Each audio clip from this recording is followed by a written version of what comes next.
Hey everyone, it is day 7 of my 7-day self-portrait challenge and it's a day late. If you saw my Instagram stories yesterday, then you'll know why this is the case. Basically, it was my birthday yesterday. I was 25. Whoop whoop. I'm now a quarter of a century old. If you watched day 6 of the challenge, I went on about how excited I was for my birthday, which was yesterday, but in that video it was the day after. So yeah, that's confusing. I basically went on about how I was excited about something that was happening. The thing that I knew about was the exciting thing that I was meant to be doing yesterday. However, it got called off. I received this envelope from Jack, but I got this on the day before my birthday, and inside it had the special surprise. And if you're all ready and you didn't watch my Instagram stories, then the tension is real. Da, da, da, da. It was a hot air balloon ride. I was so excited to do this yesterday. However, because of the winds, stormy winds that we've been having recently, they weren't able to fly. So obviously it got called off, and because it was my birthday, we decided to do something else. So we just went on a big long hike to the stepping stones. I wasn't really wanting to do a conceptual image there because it was just so nice just to enjoy nature, and I just love doing that anyways. There's no time really, and I thought, you know what, it's my birthday. I can make the decision that I can postpone it until today. So that's where we are now. We're here and it's the day after my birthday and I'm going to finish this challenge. But I just wanted to say as well that I asked on Instagram yesterday for any questions about this project, and I will be answering them at the end of this video. So if you're interested in that, I'll put the number on the screen of where to go to. But let's get on with the image today. Also, I just wanted to add that we can do this within a year, so we've got an entire year to book this, which means there will be a video on this channel of this day, and I will probably be doing a picture, so you have got that to look forward to as well as me. Today I'm going to do an image dedicated to my 25th year, and the idea is going to be shot in the studio. I wanted to use candles and fire in an image. So I've got a candelabra here, and I'm not actually going to use the candelabra, I'm just going to use the candles, but I need to just burn the candles down a little bit because I just want this head to go off them. So I'm going to melt them a bit and maybe make them drip down the sides a bit so they're just not as new as they look now. This is one of my ideas note pages that I came up with, and it's basically just some brainstorming ideas of what I wanted to do. So as you can see, I've got the number 6 balloon for day 6, create light up star, the black bird in front of body, that was the wings one, light from above LED, that was the get out one, and then the giant clover. So I have actually stuck to what I wanted to do, which is amazing because I planned it all to a T basically. Anyway, so the birthday candle one, obviously surrounding the fact that you blow out birthday candles on your birthday, which I did do yesterday, and I'll put the picture on the screen. Jack couldn't fit actually 25 candles, so I was 23 yesterday, which was good. I wrote this little tiny sketch here, as you can see, and this is just hands. And what I'm going to do is hold my hands up as a 2 and a 5, and then I'm going to edit the candles on to each digit so that it looks like the candles are coming out my fingers. And that pretty much is the idea in a nutshell. I've decided with this image that I'm not going to have my face in it, it's just going to be my hands. I want it to be a bit more eerie, if that makes sense. And as you can see here, I'm just filming my phone, but this is my camera connected to the Wi-Fi. But this is how I focus. I pretty much just press on the screen and it focuses when it goes green, so it's focused now on my face, and then you can focus on your hand if you want to go a bit close to the camera. So I'm just putting my hair out of the way because we're working with fire and candles. Don't want to risk my hair going up in flames, health and safety and all that. So I'm gonna have to be very careful now. So if I don't talk for a while, you know why.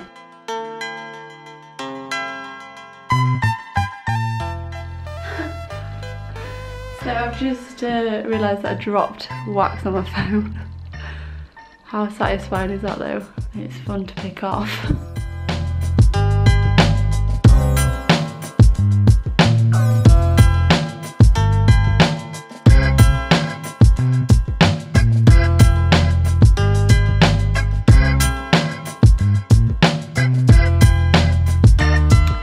This is what happens when you work with candles. Ow!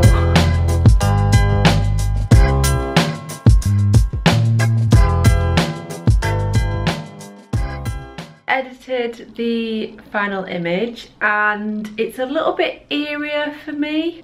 Yeah, I just feel like it's a little bit darker than what I would usually do when actually the image was meant to represent my 25th year, so maybe that's what's in store for me, something pretty dark. We'll soon find out. I'm not 100% over the moon with the image. I feel like it could do with a few tweaks, but I think for the sake of finishing this video and the project, I'm gonna leave it how it is and just gonna use that as a representation that sometimes concepts don't go the way that you want to, and also sometimes concepts fail and you just have to move on from them. And I think that's what I try and promote on this channel, is if you've got a concept in your head, try it. If it fails, it doesn't matter, you can move on to the next one. But again, with this challenge, I wanted to challenge myself and use different types of light sources. If I'm honest, I am slightly dying inside at the image not coming out the way that I want to, but I do also believe in the fact that you learn from all your mistakes and failures. I'm gonna leave it there, and now I'm gonna go on to the Q&A. So I'm just gonna go downstairs and get a cup of tea, because you always need a cup of tea when you're doing questions and answers. And then I'm gonna sit on the sofa and answer all the questions from Instagram. Now I'm gonna do the Q&A. I've had a tea. It's empty, almost. I always leave a little bit at the bottom for some reason. I don't know, I just can never drink the last bit of tea. Anyway, I've just been waiting for my phone to charge a little bit so I can go on Instagram. It's down here, but it's on charge, and charging port won't pull any further, so I'm just gonna have to hold my phone down here, and if I'm looking down, sorry. I thought I'd answer these questions on my last video because I just fancied going over a few of like the queries that people have been asking me throughout the challenge. So the first question is, how did you come up with the different concepts and ideas for each day? I planned this challenge about 2 months ago. I was in the middle of my wedding season, and I kind of was a bit like, I really need to do something that is a week straight full of conceptual work, because at that point in time I was feeling very uninspired and trapped by client work. And I just wanted to say that I absolutely love doing weddings and I absolutely love doing client work. It's like my favorite thing, but sometimes you just need to do something for yourself, mainly because mental health wise I feel like I have to do stuff for myself to then be able to give to others in the realms of imagery anyway. If I can come up with a concept and practice the concept with myself and on myself, then I am able to do that for clients. Obviously 2 months ago was when I decided this project was going to happen, which means that the ideas were coming to me in the space of 2 months. I write down image concepts like every day pretty much, so I pretty much just prepared for everything beforehand. Well, ideas wise it was just easy to execute on the week. The next question I got was, before you started the challenge, were you afraid of having a creative block? I wasn't exactly afraid of it because I'd prepared for it, so I knew exactly what concepts I was doing on each day, and I organised myself so I knew exactly what time I was going to get up in the morning to be able to do it. So the night before of each concept I made sure that I'd wrote out the idea, I knew exactly how to execute it. I wanted to be able to make sure that I had everything down beforehand so that on the day I was able just to be creative. I was more worried and scared about if the idea didn't work. For example, like today, the idea hasn't come out exactly the way that I wanted it. That's probably what scared me more. Where do you purchase your dresses for the shoot, and on average how much do they cost? I buy my dresses in charity shops, in vintage shops, on eBay, Etsy, Amazon, all the online shops, anywhere that I can get them quite cheap. There's a charity shop here in Tunbridge Wells where I live that has a wedding dress section, so every few weeks I'll just go and have a look. An average price range, I usually pay between £20 and £40. The next question, do you think it would be possible to manage a 7-day self-portrait challenge on the side of school, or do you advise doing it in a holiday or free week? Like I said before, I did organise this week to be solely around the 7-day self-portrait challenge. From my point of view, I would definitely get a week where you haven't got anything. You could take a week off work or in the half term at school, just when you have the time. However, saying that, I did do videos with it. The videos on average took me around 4 to 5 hours per day to edit and get up and make sure that we were up on time, and the edit of the images all depended on what kind of image it was. Some of the images took an hour to edit, some took 3 hours to edit. You have to factor that into the day, and it's probably been a full-time job, so maybe it's taken me probably like 8 or 9 hours per day to do this, but that's only because I do the video as well. So if you did a 7-day self-portrait challenge, just the image, then you probably need like 2-3 hours a day, maybe up to 4 hours just to shoot, get back, to edit, and make sure you're uploading everything in on time. You could do it around school or your full-time job, but again, it's getting dark, so if you want to do it after work or after school, then it might not work. I would definitely recommend doing it where you could get up in the morning and go do it. For me personally, the earlier I could get up up and get out and do the image, the quicker I could get back, edit it, and then move on to the videos. For me, videos were as much priority as they were the image. I'd say you could do it around school. Just be creative with it. The next question is, what's your favourite photo that you have done during the challenge? I'm just gonna have a look at them. So the first day was probably my favourite because I've had that concept in my head for probably about 4 months. And when I've been sitting on an idea for so long and it comes out the exact way that I wanted it to, I feel like that's a success for me. So maybe the first image. Other than that, it was definitely the day with me and Jack, our 6th year anniversary image. Howled all day and it was just so funny. I think it was more the experience of it.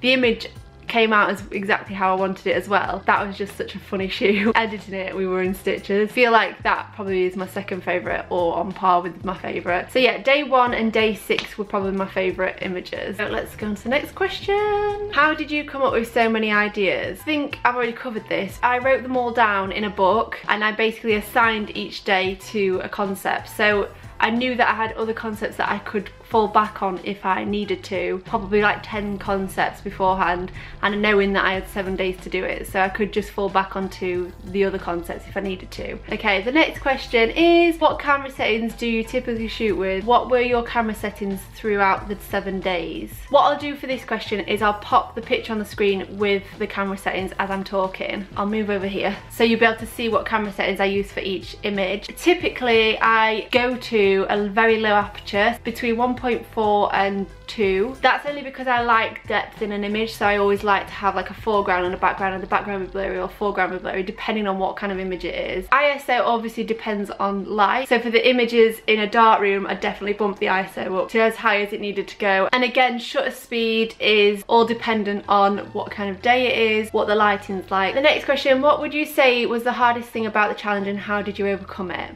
The hardest thing about this challenge was probably feeling like it wasn't gonna come out.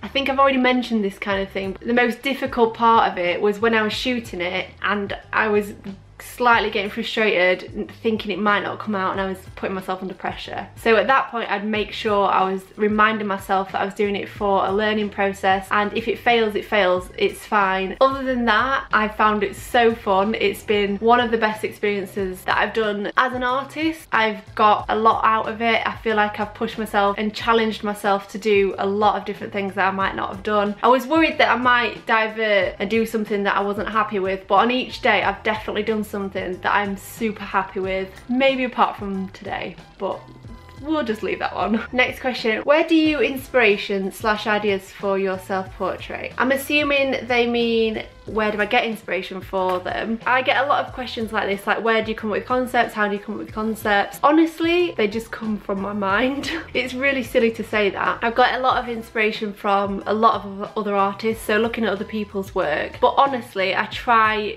to stay away from other people's work, because if you look at other people's work you will end up copying them, and I don't think that's a great way of going about things. I make sure that I'm writing concepts that I feel like are organic from myself. If I have a dream, then I'll wake up and write about that dream, and it could be a film that I get a concept from, for example the Get Out image this week, or it could be a book that I've read, or just me walking down the street and I see something I think that could be a concept. I think you always have to think about it. When I wake up in the morning, it's literally the first thing I think about. I think the main thing is to train your mind to think about concepts all the time. People work differently, but that's how I work it. I will write down concepts as I'm going throughout my day-to-day life. So I could be going to the dentist and I come up with a concept there.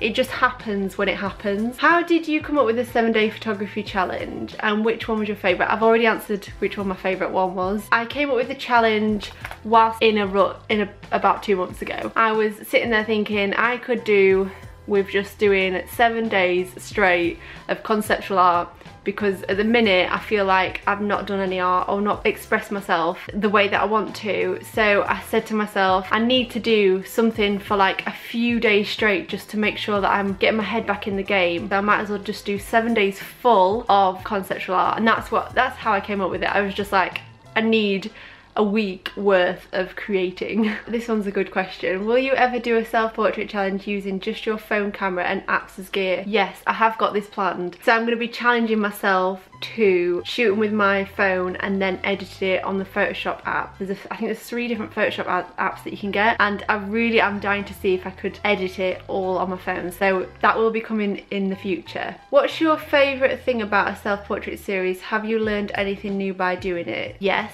I have learned a lot of new techniques. I feel like I've learned a lot about myself and the idea that I put too much pressure on myself sometimes when it comes to producing art. I kind of am a bit hard on myself because I feel like sometimes I don't produce stuff that I'm proud of. So this week has made me put out work that I might necessarily not have put out, and that has kind of been a good thing. It's made me realise what I like about my work and what I don't like about my work and what I feel like I need to improve on. Do you have any tips on how to pose / take self-portraits, and what lenses, camera editing software do you use? I use a D750 with a 35mm lens for pretty much all my self-portraits, maybe an 85 or 50 on the odd occasion, but 35 is always the go-to. Editing software, Photoshop and Lightroom, the best. Get them because you'll not regret it. And do you have any tips on how to pose, take self-portraits? I always think of a ballerina, elegance, because I'm not a very like elegant person, I wouldn't say. So when it came to self-portraits, I had to learn how to use my hands and like be very soft rather than really hard. I think as well, like facial expressions, make sure that you are just being more softer. Depends what kind of images you're creating, but for me, I find that if I'm softer in my features, then the image comes out a lot nicer and you're less tense. So just relax and soften yourself. It just makes it a lot easier when you're posing. Another tip that I would say would be to pose in the mirror first. If you're going out to shoot, then put your dress on first, or whatever you're wearing, pose in the mirror and remember those poses. Sometimes I'll think of a pose and I think that will look good for that outfit, but then I pose myself in the mirror first and I'm thinking, no, that does not look good. I then adapt the pose onto something else, and then when I'm out shooting I can go straight into that pose. If it doesn't work, then you can move on to the poses that you feel like you need to do for the surroundings, the environment. I think that's everything. I'm gonna leave it here. Thank you so much for joining me on this journey. It's been a real long week, but so much fun. Although it has been a long week and a long hours every day, it's gone so quick and I feel like I just want to do it again. I think in a few months time I probably will do this again. Yeah, and I'm gonna plan it and it's gonna be really good. And also, if you want to join in with me, I will let you know when I'm doing it again on my Facebook group. The link is below so you can go check that out. But it would be very nice if I had some people joining me on this journey as well. And if you've liked this series, then also consider subscribing if you haven't already. I will obviously be doing it again soon in the future, and I also do a lot of other videos and I've got some really exciting ones planned as well. Since doing this challenge, my mind's blown with creativity. Yeah, I'm excited to carry on. Thank you so much for watching all these videos and I'll see you in my next one. Bye!